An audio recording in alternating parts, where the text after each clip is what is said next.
Hello అండి, ఎలా ఉన్నారందరూ? మీరందరూ ఎల్లప్పుడూ సంతోషంగా ఉండాలని మనస్ఫూర్తిగా కోరుకుంటూ నేను మీ అరుణ. ఈరోజు ఉదయాన్నే వాతావరణం చాలా ప్లెజెంట్గా ఉంది. మబ్బు పట్టుకుంటూ వస్తుంది. వర్షం పడుతుందేమో చూడాలి. ఉదయాన్నే ఈ వాతావరణం చాలా ఆహ్లాదకరంగా అనిపించింది. చుట్టూ చూస్తే మొక్కల్లో నుంచుని బాగా ఎంజాయ్ చేశాను ఈరోజు. జూన్ కూడా అయిపోయింది. ఇంకా వర్షం స్టార్ట్ అయితే ఎంచక్కా కూరగాయ మొక్కలు పెట్టుకోవచ్చు. ఇంకా ఈరోజు వీడియో వచ్చేసి శుక్రవారం పూజ, అలాగే నా డైలీ రొటీన్ అండి. శుక్రవారం రోజు వాకిట్లో అందంగా ఇలా ముగ్గును పెట్టుకుంటూ కొన్ని విషయాలైతే మాట్లాడుకుందాం. ఈ ఉరుకుల పరుకుల హడావిడి జీవితంతో ఒక్కోసారి అయితే చాలా విసుగొచ్చిద్ది. జాబ్ మానేసి ఇంట్లోనే కూర్చొని హాయిగా రెస్ట్ తీసుకుందామా అని కూడా అనిపిస్తుంది. కానీ మళ్ళీ ఒక 2 రోజులు పోగానే మళ్ళీ బోర్ కొడుతుంది. నా జాబు నా కాలక్షేపానికి అనుకుంటారేమో, కాదండి, నా ఫ్యామిలీ సపోర్టుకు కూడా. ఆ జాబ్ చేస్తూనే చేసిన సేవింగ్స్తో బ్యాంక్ లోన్ పెట్టి మా పెద్ద బాబుని నేను హయ్యర్ స్టడీస్ కోసం యుఎస్ పంపించగలిగాను. ఈ జాబ్ చేయటం అనేది నాకెప్పటికీ కష్టం కాదు, ఇష్టంగానే ఉంటుంది. కాకపోతే ఏదైనా ఇంట్లో పని ఒత్తిడి ఎక్కువ ఉన్నప్పుడు లేదా ఆఫీస్లో విసుగొచ్చినప్పుడు మాత్రమే నాకు ఇలా అనిపిస్తూ ఉంటుంది. అయినా నేను చదివిన చదువుకు కూడా వాల్యూ ఉండాలి కదా. ఆ రోజుల్లోనే మమ్మల్ని మా పెద్దవాళ్ళు డిగ్రీ చదివించారంటే చదువు వాల్యూ వాళ్ళకి తెలుసు కాబట్టే మన పిల్లలు మనకిలా కష్టపడకూడదు అని చెప్పి ఎంతో కొంత విద్య నేర్పించారు. వాళ్ళు అంత కష్టపడి చదివించిన విద్యకి మనం కూడా న్యాయం చేయాలి కదా.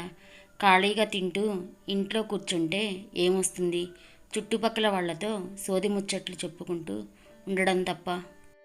అందుకోసమే నేను మా పెళ్ళైన తర్వాత మా పిల్లలిద్దరూ స్కూల్కి వెళ్ళడం మొదలుపెట్టిన తర్వాత నేను మా వారిని అడిగాను, ఉద్యోగం చేస్తాను అని చెప్పి.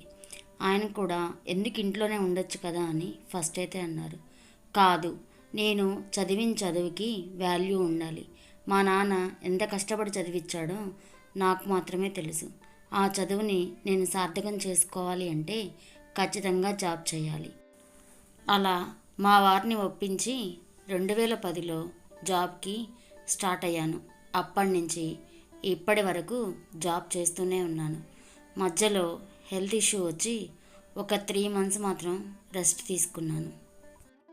అయితే జాబ్కి వెళ్ళాక మనకి ఒక గోల్ అంటూ ఉండాలి కదా. వెళ్తున్నాం, శాలరీ వస్తుంది, వాటితోటి మన ఇష్టం వచ్చినవన్నీ కొనుక్కుంటూ ఉన్నాం, మన కోరికలన్నీ తీర్చుకుంటూ ఉన్నాము అని సరిపెట్టుకోకూడదు కదా. నా గోలల్లా ఒక్కటే, పిల్లలకి మంచి ఎడ్యుకేషన్ అందించాలి. ఆ ఎడ్యుకేషన్తో వాళ్ళు బాగా డెవలప్ అవ్వాలి. ఇంకా అప్పుడే నేను బాబుని ప్రైవేట్ స్కూల్లో జాయిన్ చేశాము. ఫీజులు అయితే మాత్రం విపరీతంగా ఉండేవి. ఒక్కరి శాలరీ అలా మాకు పిల్లల చదువులకే సరిపోయేది. నా ఒక్కరి శాలరీతోనే ఇంట్లో ఖర్చులు అలాగే సేవింగ్స్ అన్నీ చూసుకోవాల్సి వచ్చేది. అలా ఇంట్లో ఇద్దరం ఒక మాటకు కట్టుబడి ప్రణాళిక ప్రకారం అన్నీ చేసుకుంటూ వచ్చాము ఇప్పటిదాకా. ఇంకా పెద్దబాబు అయితే ఆల్మోస్ట్ సెటిల్ అయిపోయినట్టే. ఇంకో 1 year అయిపోతే తన ఎంఎస్ కూడా కంప్లీట్ అయిపోతుంది. జాబ్ చూసుకుంటే సరిపోతుంది. ఇంకా చిన్నబాబు ఇప్పుడే బీటెక్ వచ్చాడు. ఇంకో 4 years కష్టపడితే వాడిది కూడా అయిపోతుంది. తర్వాత వాడి అభిరుచికి తగ్గట్టు వాడిక్కడ జాబ్ చేస్తాడా లేదంటే అబ్రాడ్లో హయ్యర్ స్టడీస్కి వెళ్తాడా అనేది వాడి నిర్ణయం. మేమైతే మాత్రం మా పిల్లలిద్దరినీ ఖచ్చితంగా చిన్నప్పటి నుంచి 4th or 5th క్లాస్ వరకు మాత్రమే పట్టించుకున్నాము.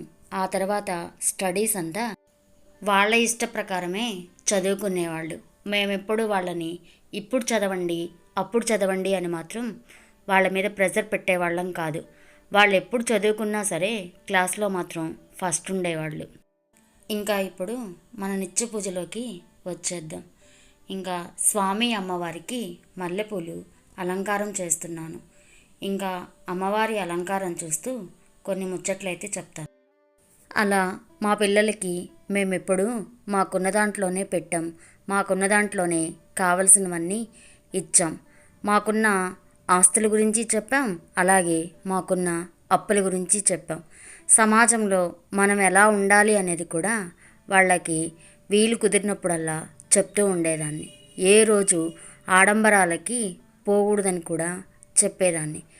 ఒక్కొక్కసారి పిల్లలు పక్క పిల్లలను చూసి మాకు ఇది కావాలి అడిగినప్పుడు ఖచ్చితంగా నిర్మోహమాటం లేకుండా శుక్లాంబరధరం విష్ణుం శశివర్ణం చతుర్భుజం ప్రసన్నవదనం ధ్యాయే సర్వవిఘ్నోపశాంతయే అగజానన పద్మార్గం గజానన మహర్నిశం అనేకదంతం భక్తానాం ఏకదంతం ఉపాస్మహే. గురు బ్రహ్మ గురు విష్ణు గురుదేవ్ ఈశ్వర గురు సాక్షాత్ పరబ్రహ్మ తస్మై శ్రీ గురవే నమః. బ్రహ్మానందం పరమసుఖదం కేవలం. మాకున్న స్టేటస్ ఇది. మేమింతలోనే మిమ్మల్ని చదివించగలం, ఇంతలోనే మీకు కావాల్సిన సౌకర్యాలు సమకూర్చగలం, అంతకు మించి మాకు స్థాయి లేదు అని ఖచ్చితంగా వాళ్ళ ముందు మేము చెప్పేవాళ్ళం. ఎందుకంటే మనకున్న దాంట్లోనే మనం ఆనందంగా జీవించాలి అనేది మా ఇద్దరి పాలసీ. దాని ప్రకారమే మేము మా పిల్లల్ని కూడా పెంచాలి. అలాగే వాళ్ళ అభిరుచులు కూడా ఉండేటట్లు చూసుకోవాలి. ఎందుకంటే ఈరోజు పిల్లలు అడిగారు కదా అని చెప్పి మనం వాళ్ళకి నచ్చినట్టు చేస్తే జీవితంలో అదే వాళ్లకు అలవాటైపోతుంది.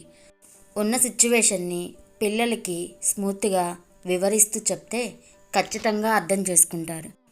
1-2 సార్లు వినకపోయినా మూడోసారైనా ఖచ్చితంగా ఆలోచిస్తారు.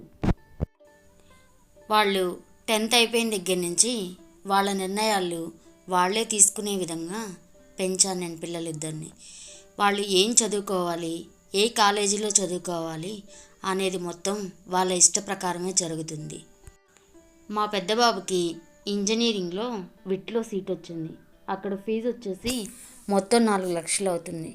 అయితే కౌన్సిలింగ్కి వెళ్ళొచ్చాక మా బాబు వేరే యూనివర్సిటీతో చూసుకుని ఇక్కడ ఈ మనీ ఇంత వేస్ట్ చేసే బదులు ఈ మనీ హయ్యర్ స్టడీస్కి పెట్టుకుంటే యూజ్ అవుతుంది అనే ఉద్దేశంతో భూర్భస్వతస్తవిదుర్వరేణ్యం భర్గో దేవస్య ధీమహి ధియో యో నః ప్రచోదయాత్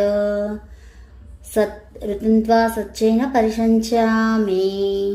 ఓం ప్రాణాయ స్వాహ, ఓం అపనాయ స్వాహ, ఓం యానాయ స్వాహ, ఓం ఉదనాయ స్వాహ, ఓం సమనాయ స్వాహ. మధ్య మధ్య ఉదకపానీయం సమర్పయామి. అమృతమస్తు అమృతోపమస్తు అమృతవిధానమస్తు. ఉత్తర ఉపసనం సమర్పయామి. హస్తో ప్రక్షాళయామి, పాదో ప్రక్షాళయామి, శుద్ధ ఆచమనీయం సమర్పయామి. వేరే యూనివర్సిటీలో 2 లక్షల ఫీజుతో జాయిన్ అయ్యాడు. మనకెంత పని ఉన్నా పిల్లలకు కేటాయించాల్సిన సమయాన్ని కేటాయించి వారి నిర్ణయాలు వారు తీసుకునే స్వేచ్ఛనిస్తే పిల్లలు ఖచ్చితంగా మంచి పౌరులుగా తీర్చిదిద్దబడతారు. ఈ రోజుకి ఇదేనండి వీడియో. ఉపయోగపడే మరో మంచి వీడియోతో మళ్ళీ మీ ముందుకు వస్తాను. Thank you for watching this video.